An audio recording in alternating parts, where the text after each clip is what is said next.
Tripping on psychedelics while inside virtual reality? This is what I researched, and if you want to know why I'm combining DMT and VR and then looking at brain activity, keep watching. Over 73,000 people saw when I took 5 grams of psilocybin mushrooms, go to the biggest video game event in the world, and then trip inside VR. This is when I worked for Snoop Dogg, which is still a wild thing for me to say. The episode dropped in 2016, and it's one for the history books, since it's the first video of anyone tripping inside VR. Subtle flex. But why did I do it? Like, what was the point? Well, to be honest, I just wanted to trip inside VR. I was inspired by the movie Inception, where people dream inside dreams, and combining VR and psychedelics was like tripping within a trip. The experience was profound, and it led me on a 9-year journey across the world, where I live now in the Netherlands and research the effects on the brain of combining DMT and VR. But shortly after the experience, there was one resounding thing that sparked my interest about VR, and it was that in virtual worlds, you can change the setting to anything. And setting is so important for tripping on psychedelics. Setting is the environment a person trips within. And your environment can change the entire direction of a psychedelic experience. Just imagine tripping on shrooms while at some corporate event and a killer clown runs up on you. Not a lot of love and oh my god! Yeah, that wouldn't be the best thing to experience while on shrooms. Now imagine taking shrooms and vibing in the morning sunshine of a luscious forest. You're dipping your feet in a cold pond with lotus flowers floating gently on the surface. It would be hard not to have a good trip there. The entire idea of setting was created by the psychologist Timothy Leary back in the 1960s. It's the environment one experiences psychedelics within, and all accompanying objects, people, and stimuli within this environment. Through more recent research, science has time and again shown that setting has an enormous influence on the quality of a person's psychedelic experience. Things like ambient lighting of a room, the colors used on the walls and furniture, the type of plants that are around, the comfortability of sofas and chairs, even the creativity of wall art are factors that can influence a person's trip. Setting sounds like a revolutionary idea, and maybe it is in the context of psychedelics. But the idea that an environment can influence behavior is a pretty old concept. The idea is called enriched environments, and it was discovered when a researcher brought a few lab rats home to be raised. Most lab rats live their entire lives inside cages. But these rats this researcher brought home, they were living in free roam mode. The researcher's kids played with them as pets. Their entire playground to explore was every nook and cranny of this researcher's home. When these rats were brought into the lab for testing, he noticed the rats that spent time at his home performed better on problem-solving tasks than the rats inside cages. The positive impact of enriched environments goes beyond rats. There's lots of science that shows it also applies to humans. But instead of colorful rat toys, they replaced it with human toys. In 2017, researchers found that things like iPads, puzzles, and music help significantly improve stroke recovery time in hospitals. Another study that looked at stroke recovery called their enriched environment an activity arcade, and it featured music stations, libraries, board games, even full-size mirrors. They found that people that were submerged into this enriched environment had significantly decreased depression, anxiety, and stress, and the results lasted for months. Setting plays a significant role in psychedelics, in rats, in people recovering from strokes. But can these profound benefits be completely virtualized with VR and still have positive effects? Of course it's possible with VR.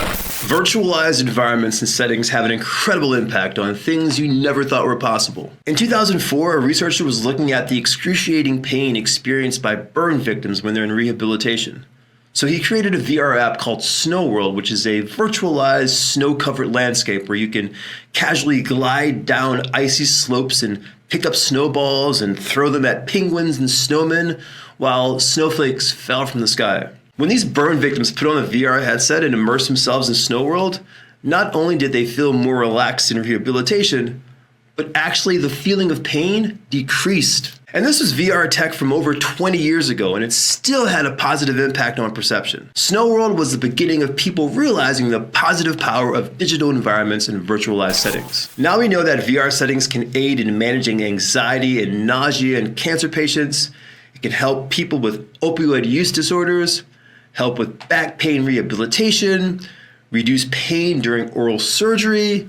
VR can serve as rehabilitation for people with multiple sclerosis. It can even reduce phantom limb pain in amputees. So now that we know VR can help with all these problems and disorders, what can it do for people tripping on psychedelics? Well, let's first talk about just tripping on psychedelics. There's one theme of psychedelic therapy that seems consistent throughout all psychedelics. It's the extent of the trip correlates to the beneficial effects received from the psychedelics. The bigger the trip, the bigger the therapeutic effects. But maybe it should be the bigger the psychedelic visual trip, the bigger the therapeutic benefits. And here's what I mean by that. Ibogaine is a powerful psychedelic that has been shown to have incredible therapeutic benefits and shows significant improvement in people with opioid and alcohol addiction. The psychedelic experience of ibogaine is often oneirophrenic, which means it induces a dreamlike state. Ibogaine tends to conflate a person's boundaries of reality, and the trip is accompanied with visions that come in various stages. These psychedelic visuals can range from hazy, disordered images to zoopsic imagery, like the formation of animals and monsters. According to ibogaine users, these visuals are necessary to give a deeper insight into their addictive behavior. Another powerful psychedelic that has profound therapeutic use and creates an equally profound visual trip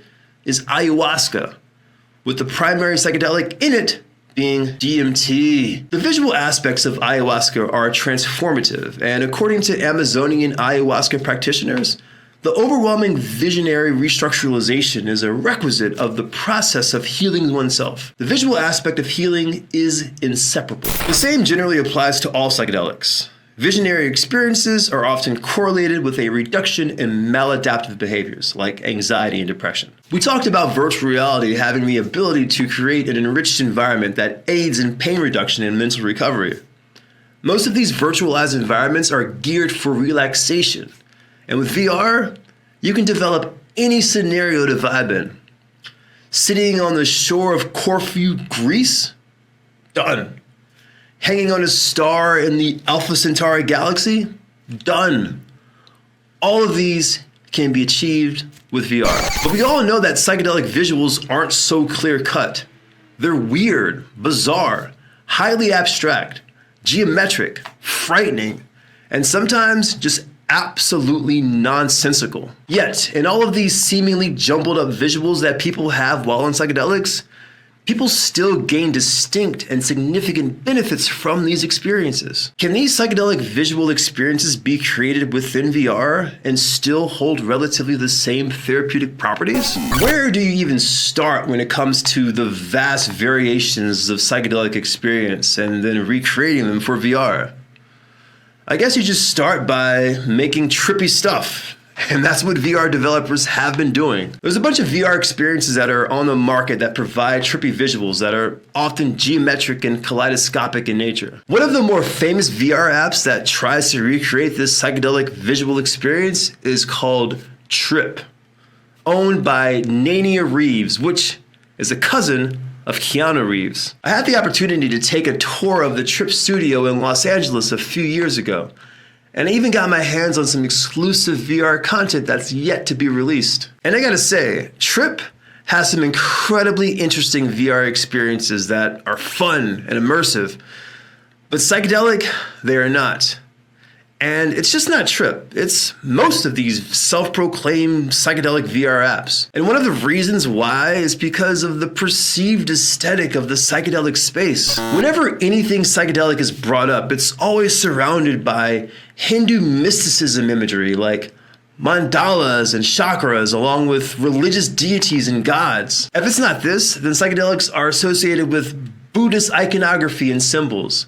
Like, how many times have you seen an image of Buddha sitting in a lotus position with all these things mashed together? This is the unfortunate state of what people believe that psychedelics are. And it's just a greater reflection of Western culture's unhealthy obsession with Eastern philosophy and culture. But don't give up on psychedelic VR just yet. There are some scientists that are trying to understand the extent of what VR has to offer when it comes to the psychedelic experience. The first scientific study to look at psychedelic VR being used for therapeutic benefits was conducted in Estonia, out of all places. These researchers didn't go for the classic Hinduism-inspired visuals. Instead, they used the reported phenomenological components of psychedelic experiences. That means they looked at themes of visual psychedelic experiences and recreated those in VR. It consisted of a variety of abstract objects and environments like a downward funnel, jeweled waterfalls, gridded landscapes of infinity, and seemingly endless oceans. The goal was to present the same abstract visuals that people have reportedly seen while on psychedelics, and they wanted people to attempt to form their own interpretations of these visuals. These Estonian researchers found people with mild to moderate depression, put them inside their psychedelic VR experience, and then measured their well-being after. They found that after a 2-week follow-up, these people had significant decreases in depressive symptoms, just from using psychedelic VR. So if we just change the idea of psychedelic VR into a more scientific approach based on themes of psychedelic experiences, and then let our brains do the interpreting, it could lead to positive results. But out of all the VR developers on the planet, there's one particular guy that really stands out. His name is David Glowacki, a physicist with a lab in Spain that I was fortunate enough to give a talk at last year. Glowacki's entire pursuit into VR happened because of a near-death experience he had. The guy was hiking during the day, slipped and fell down a canyon. Too injured to move and hidden in the remote forest, Glowacki stared into the sky, waiting to die. He saw his vision getting more blurry, and his field of view became narrow like a tunnel. Everything turned into fuzzy objects, disembodied and floating in the void. Somehow paramedics got to him, brought him to the hospital, and during his recovery, he began coding a VR app now called Isness, which was inspired by his near-death experience. While Glowacki was almost dying, he experienced ego dissolution, which is a popular concept in psychedelics. It means you forget your sense of self, and instead, you embody a wholeness with everything. Isness looks at ego dissolution by creating a shared VR experience, a place in which a virtual experience can occur with people across the world. In this place, people aren't represented with cartoony VR avatars. Instead, each person is shown as a semi-formless dispersion of particles, almost like everyone is a cloud. The concept of a body doesn't necessarily exist when you approach another person, another cloud of particles. You begin to merge with them to the point in which you don't know where their cloud ends and yours begins. You are one with the cloud. The dissolution of yourself, along with merging into others, produces a feeling that some say is comparable to psychedelics. However, that VR app, along with the other ones we discussed earlier, they're focused on creating a psychedelic experience within VR. We still don't know how to properly use VR in conjunction with psychedelics. And there's a reason why. Because combining VR and psychedelics in a way that effectively works is difficult. It's what I've been spending the last 3 years of my life on researching for my PhD. It's not as simple as putting on a VR headset and tripping. There's a lot to scientifically unpack. So I'm looking at the neuromechanisms of how the brain processes VR and reality. I'm using a technology called functional near-infrared spectroscopy, or FNIRS, to look at brain activity when somebody is inside VR while tripping on DMT and other powerful psychedelic substances. Through FNIRS technology, I can detect the blood in your brain. I can see if your cerebral blood has oxygen or if it doesn't have oxygen. And that allows me to look at your brain activity. Also, this is not EEG. This is FNIRS. And shout out to NIRSX for creating such incredible neuroscience tech. The VR headset I'm using for my research is the HTC Vive XR Elite because it's reliable, lightweight, and it allows me to investigate areas of the brain that were previously inaccessible due to its unique design. Also, shout out to HTC for being so supportive of my DMT and VR research since the beginning. But all of this is difficult because there's a lot that's happening with the brain and how we perceive reality when VR and psychedelics are combined. So far, my research has only brought up more questions. Things I thought would work do nothing, and things I thought would do nothing suddenly work. It's been a counterintuitive journey, and it requires a lot of fundamental research. For example, last year I published a paper in the Journal of European Neuropsychopharmacology, and that drove me to take a deep dive into ocular neuroanatomy and the retinal fugal pathway, just to further understand how light we receive from the eye through VR may be influencing the visual effects of a psychedelic trip. So far, my research has told me that there's something going on with the brain and how we perceive reality under VR and psychedelics, and we still don't know what that is yet. And hopefully, by the time I finish my PhD at Maastricht University, we will have a greater insight and understanding to what all of this actually is. So we've talked about how setting plays a role in a trip, how enriched environments help with brain function, how these same enriched environments can be virtualized with VR, the fact that visuals are a prominent thing with transformative psychedelic experiences, also the problems with current psychedelic VR. We've talked about the need to incorporate science and the understanding of psychedelic VR, innovative ways in which a psychedelic experience can be created within VR. We also talked about my research with combining psychedelics and VR, and some of the challenges that I've faced with this very complex process. If you want to know more about my research, then keep watching Your Drug on Brains on YouTube, and like and subscribe to the channel. Also, follow on TikTok, X, and Instagram. It's at Tipado, that's me. And if you want to show your support, then subscribe on Patreon and enjoy some exclusives that you can only get there, like all the show notes for this episode. That's it. Thank you for watching Your Drug on Brains.